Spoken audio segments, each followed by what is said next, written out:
Okay, so let's continue our discussion on matter and what are the different bonding, the different types of bonding that are present in nature and things like that. So we talked a little bit about atoms, the structure of atoms, just a little bit, electrons, protons, neutrons. We also talked about some isotopes and how the isotopes could be important. Then we moved on to the different types of bonding. We look into ionic bonding, which is common in like amines, right? Anywhere you have like charged bodies, like a plus and a minus, cations and anions, the bonds that they form are ionic bonds, very common in salts in nature. Then we looked into covalent bonds. A lot of our human beings and life in general are made up of covalent bonds, really strong bonds made by the sharing of electrons, like single bonds, double bonds, triple bonds.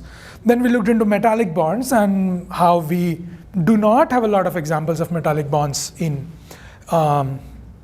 related to life, right? So metals will have metallic bonds. We'll have the influence of metals in life-forming molecules, but we will not find metallic bonding, right? So these were the three prominent types of bondings. But we'll also see some of these interactions in which we do not form a bond, right? But these are some of the interactions that occurs between two different species.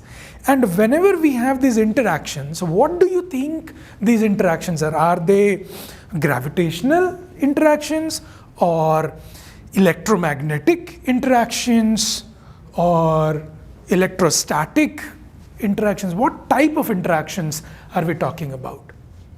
So what are bonds? Are they gravitational, electromagnetic, or electrical? Electrostatic or electrical? Most likely, because they are charges, right? So related to the charges. So in here, when we are looking into van der Waals interactions, van der Waals was a scientist, and these interactions are named after van der Waals. So we will look into some of these types of interactions. Okay. Now, these interactions will also be electrostatic in nature or electrical interactions in nature. So somehow we will have to create either charges within one body or within two bodies, and those charges will interact with each other. Okay? And in here we will generally look into those interactions that are stabilizing in nature. And attraction is stabilizing. Repulsion is destabilizing. So whenever you have two opposite charges attracting, that stabilizes the system. Okay? So in here, we will look into three types of interactions, which are van der Waals interactions, in which the charges are produced or some amount of charge separation is produced, not pure charges. We will see how we can call about delta minus and delta plus charges. And to begin with this, let's think about a molecule, a covalent molecule. Okay, let's talk about a non-polar covalent molecule like hydrogen or chlorine molecule, so H2 or Cl2. Do you think that there is a charge separation in that molecule?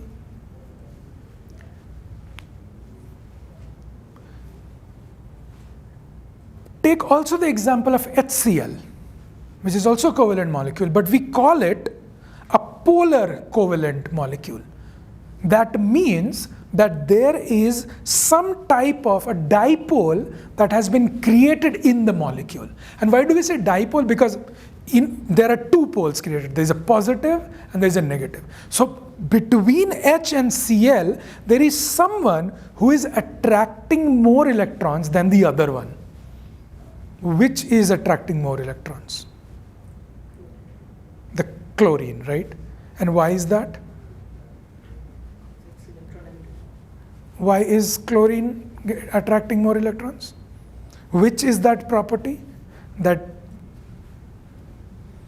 So when we were talking about periodic, when we were discussing periodic table, we discussed about 3 or 4 properties: ionization potential, electron affinity, electronegativity, metallicity, and all that. So Cl is sharing, there is a sharing of electrons between H and Cl, but Cl is kind of taking more of that share, a little bit more. What is that property? What do we call that?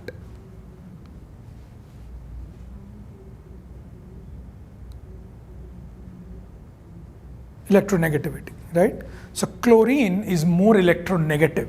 So can you name some other electronegative atoms which are known? Fluorine, oxygen, Right? And one more? sulfur. I mean, not so common atoms which are electronegative that we'll generally use in life or in the study of astrobiology. Fluorine, chlorine, oxygen, and nitrogen, right? So FONCl. And this is the order. Fluorine is more electronegative than oxygen.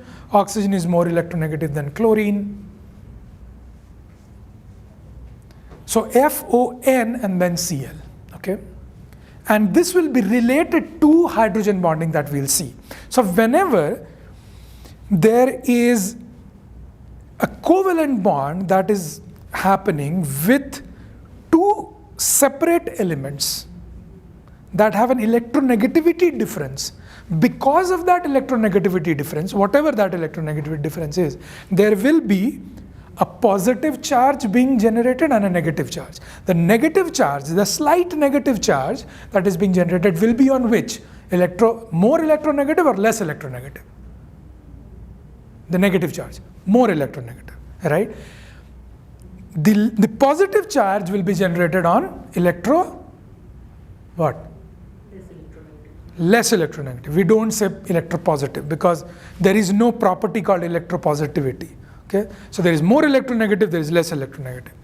Okay, in those kinds of systems, we will develop a type of van der Waals force which we will call a dipole-dipole interaction, in which there will be a dipole that is being created in that polar covalent molecule, and that dipole, those 2 separate poles, will attract another molecule that also has these separate poles, right? So there will be this attraction between this positive, delta positive end and this delta negative end, and similarly for this, okay? Will this attraction be a stabilizing factor for the molecule or destabilizing factor? Stabilizing, always. Attraction is a stabilizing force. Repulsion is a destabilizing force, okay? In here, in solutions, anywhere, you have 2 things attracting that reduces the energy of the system, that stabilizes that system, okay? Now, what could happen is each of these dipole could also be attracted to a molecule that is not itself, does not have a dipole. So imagine this HCl has a dipole, but a neon atom does not have a dipole because it is one singular atom. Okay, is neon an atom or a molecule? It's a monoatomic molecule. So what is the definition of a molecule then? I thought that molecule always needed to. Oh, so what is the definition of a molecule? More than one atom. Okay. So anytime you have a more than one atom, will you call that a molecule, or is there something else that need to happen?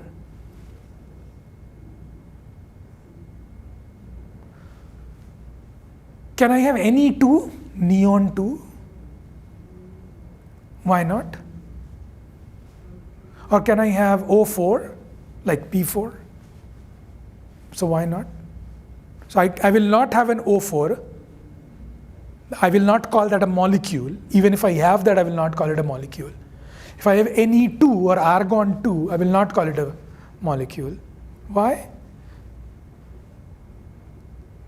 First of all, it will not exist. My other question is like, why will it not exist? Come back to the octet rule, right? Come back to the octet rule. The other thing, the primary definition of a molecule is it is stable. It has to be stable. That's the primary.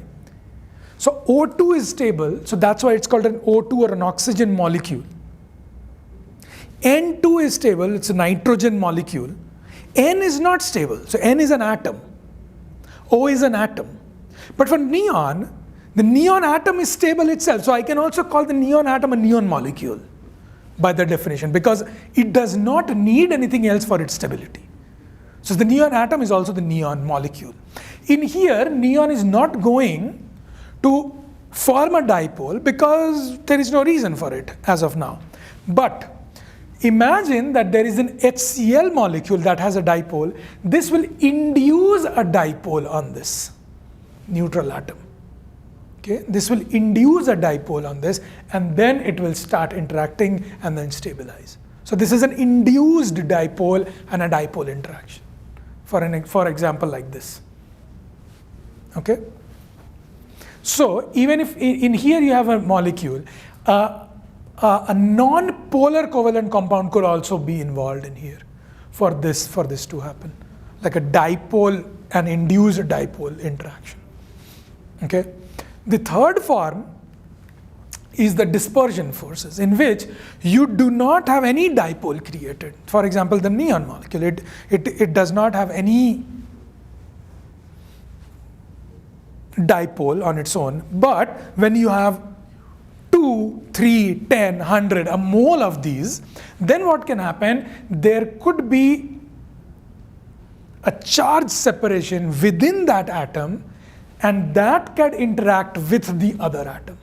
Now, this charge separation will not be as much as you have the charge separation in a dipole, right? Because it is still within that. So there is a gradient of these attractive forces: dipole, dipole, dipole, induced dipole, and dispersion. Which do you think will be the strongest interaction? The dipole, dipole, right? Then comes the dipole and induced dipole, and then comes the dispersion. Okay. Now, these become important in life. So we have examples of different kinds of these interactions happening. One of the important ones, or the most common ones, are when we see in lizards when they climb. Okay. Huh? The geckos? Yes. So we call them, what's the difference between a gecko and a lizard? I don't know, but I think one of the main differences is that geckos can climb on walls. We have lizards in India that can climb on any kind of wall. Y'all call them lizards? We call them lizards. We never call them geckos. This is different name of same. Could be because what you called eggplant in here is also called aubergine. I don't know where, maybe in the Europe, but we call it brinjal. Have you heard about this term? You have never heard about this term? Okay, we call it brinjal. We never call it by anything else. The other thing is okra. What do you know what we call that? It's a very common name. It's a funny name. We call them lady's finger. Have you not heard about this? I've heard of that, but I didn't know it was. Yeah, it was okra. Yeah. So we never call them okra in India. We never do that. Yeah, so maybe it's the same thing. But yes, so lizards or geckos that can actually climb the walls. It is a type of van der Waals interactions. Also, when you have graphite is carbon, right? So it has hexagonal bonds, and then you have hexagonal bonds in a layer. So imagine hexagons of carbon, hexagons, and that is connected to the other hexagon. So you have a layer of hexagons, okay, floating around. And then imagine there is another layer of hexagon, just like the phyllosilicates, in which you have layers and layers, and there is a van der Waals interaction between these two layers. And that is why graphite or coal, they glide. That's why that glide is because of these van der Waals interactions. Okay, so they are common in nature. Okay. All right. The other very important interaction is hydrogen bond. This is very important. This happens. So in the case of hydrogen bonding, it is an interaction between two atoms or two types, so two atoms in a molecule. One of that atom has to be what? Hydrogen. One of them has to be hydrogen. Why? Why are we talking about hydrogen bonding? Why should we be talking about hydrogen bonding? Take a guess. You have some idea about hydrogen bonding, but I want you to guess, why is this important? Why are we talking about hydrogen bonding? Because mostly in all biomolecules, hydrogen is It's a very common. So hydrogen is the most common element in the solar system, in the universe actually, right? So hydrogen is common. A lot of the organic matter is a hydrocarbon, so you have a lot of hydrogen. Water is 2 parts hydrogen, right? By mole. Molarity wise, it's like 2 part hydrogen, right? And 1 part oxygen, H2O. We have a lot of that. Also, it has very low what? Which property I'm talking about when we are talking about these interactions? What will be low? We just talked about it. Electronegativity. It has a low electronegativity. Abundance and low electronegativity makes hydrogen bonding important. Okay? Now, anytime a hydrogen is attached to an electronegative atom, there will be a charge separation, at least a minor amount of charge separation. But the charge separation will be very high or prominent when you have a high, what? An element having high electronegativity. And what are those high electronegativity elements we just talked about? Just nitrogen, oxygen, Fluorine, oxygen, nitrogen, and chlorine, FON-Cl. Okay, so anytime the hydrogen is attached to an H, there will be a massive charge separation because fluorine is very electronegative. Then oxygen, nitrogen, and sometimes we also see chlorine, but most people will consider hydrogen bonding to be in FON, not Cl. But I also want you to keep that in mind because there is a charge separation that is going on in Cl, right? Maybe not, we don't know. Yeah, so like it's in that gray area between that dipole in van der Waals versus this, but majorly FON. What happens, so let's take the example of water. So what happens is because of this charge separation, there is a greater amount of positive charge or delta positive on this H, and the oxygen gets a delta negative. The same goes for this other hydrogen, and this oxygen can actually take that more amount of that negative. And oxygen has 2 lone pair of electrons, and that's what is being showed in here, right?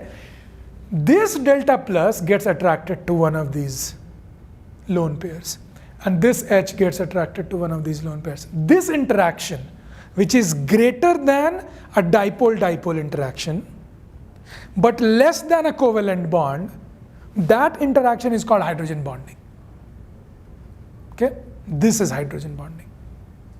So tell me, one molecule of hydrogen will have how many hydrogen bonding?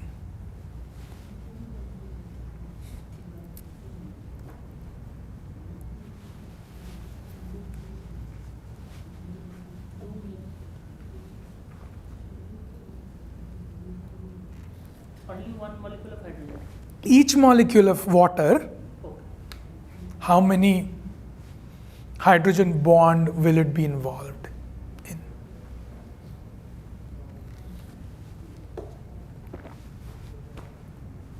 Four.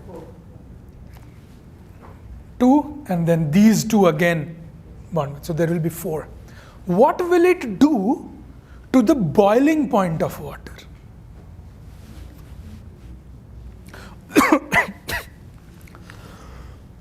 Excuse me. Why? Because hydrogen bonding gives them extra attraction and to be in gaseous mode they have to be separated. So this is an example of, tell me whether this is an example of intermolecular hydrogen bonding or intramolecular hydrogen bonding. Inter, right? What is so have you heard about inter-university competitions? Or any sports event in which you have in India we used to have like a lot of inter-school tournaments, and that meant two different schools competing. So inter-schools. And intra means internal, in which the houses maybe, so for example in Harry Potter, when you have the Triwizard tournament, was it an inter-university or intra-university? It was an inter-university because they were competing with other universities. In here, it will be intermolecular interaction because the interaction is going on between two different molecules. We can also have intramolecular attractions in bigger molecules, in organic molecules, which we will see. That also has a stabilizing effect. But this intermolecular hydrogen bonding is going to increase the boiling point of water by a substantial amount, because each hydrogen is attracted to 4 others. And when you are boiling it, and what is boiling? Conversion of which phase to which? Liquid to gaseous. So if you have a liquid phase in which you want to take it to the gaseous phase, so you have to break these interactions in order for it to break free from the liquid and go into the gaseous. And that is why if you compare the boiling point of water to the boiling point of hydrogen sulfide, H2O and H2S, theoretically, the boiling point, as you become more and more heavier, you will become, the boiling point is going to increase. So when you have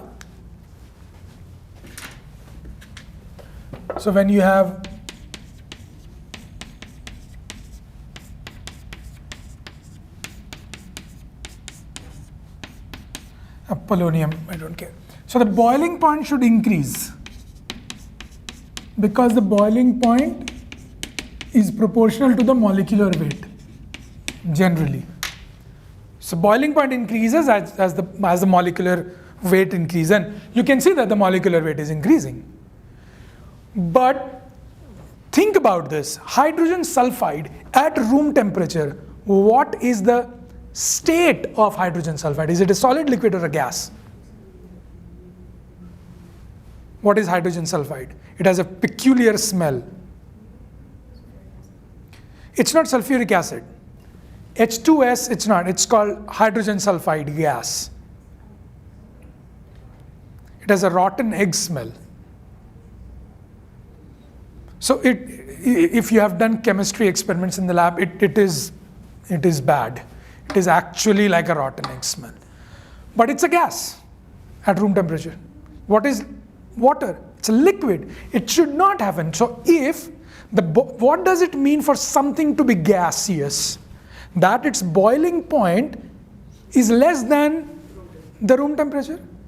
But water has a huge boiling point, 100 degrees Celsius, pure water at normal pressure and temperature conditions. It's because of hydrogen bonding. Because of this hydrogen bonding, we also see a lot of the unique properties of water is because of this hydrogen bonding. We'll also see some of them in here, but in aquaplanetology, we discuss a lot about that, the unique properties of water. Right? Hydrogen bonding can explain a lot of those properties. Okay? So similar to this, in water, we can have the hydrogen bonding in different kinds of molecules.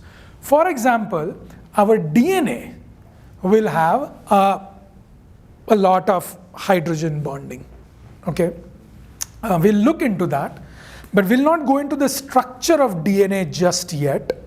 But you might have heard about DNA double strands being stabilizing together by these hydrogen bonds. So let's look into the structure of this. So this is the double helical structure of DNA, right? Now this has been simplified in this diagram, in which we are not looking into the helical structure, we are looking at a planar representation of this 3D structure, right? Now imagine we are just looking very granular, looking into these interactions. So this is one of the helixes, and this is the other of the helixes. So imagine this is one of that, and this is the other. Now the DNA is called deoxyribonucleic acid. Okay, so that's the definition, like that's the full form of DNA. So it's a deoxyribo. So the first part is the deoxyribose sugar. So this is the deoxyribose sugar that is made up of. It's a 5-membered carbon ring sugar. It's pentose. Okay, so these are the 5-membered. These 5-membered groups are associated with a phosphate group, very important. Without phosphorus, life falls apart.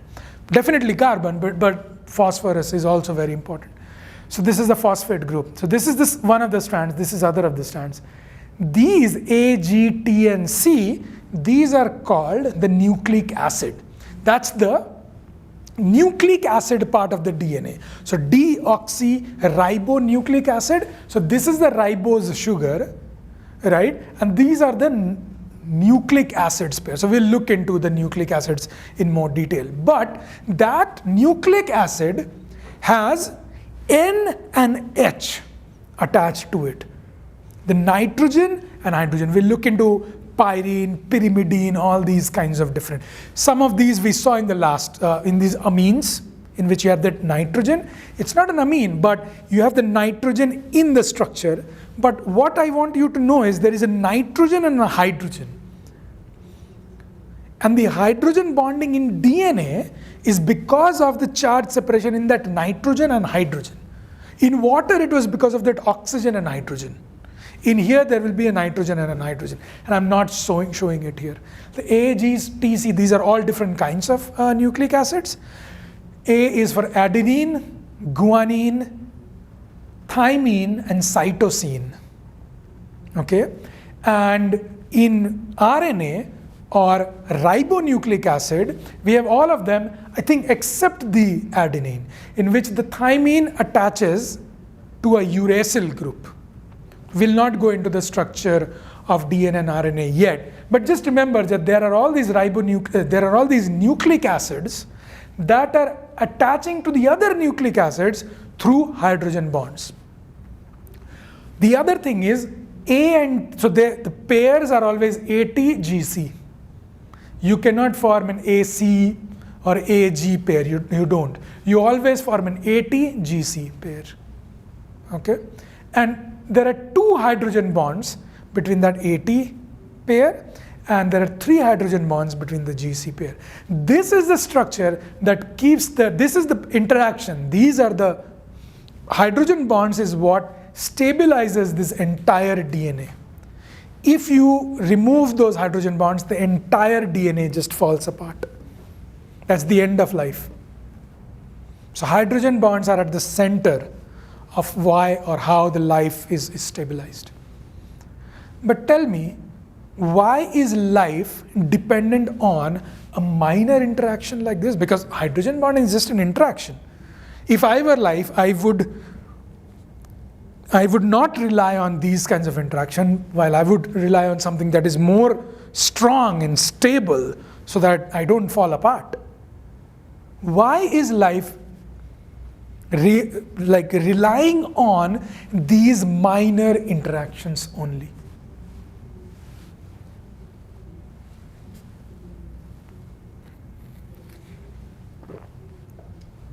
Think about the function of DNA.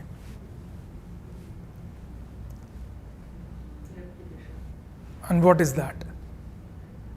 DNA can produce another DNA. How does it do it? There are enzymes, and at first those bond breaks, then one strand replicates one strand, and another strand also replicates another. Right. So the first thing in DNA replication is these 2 bonds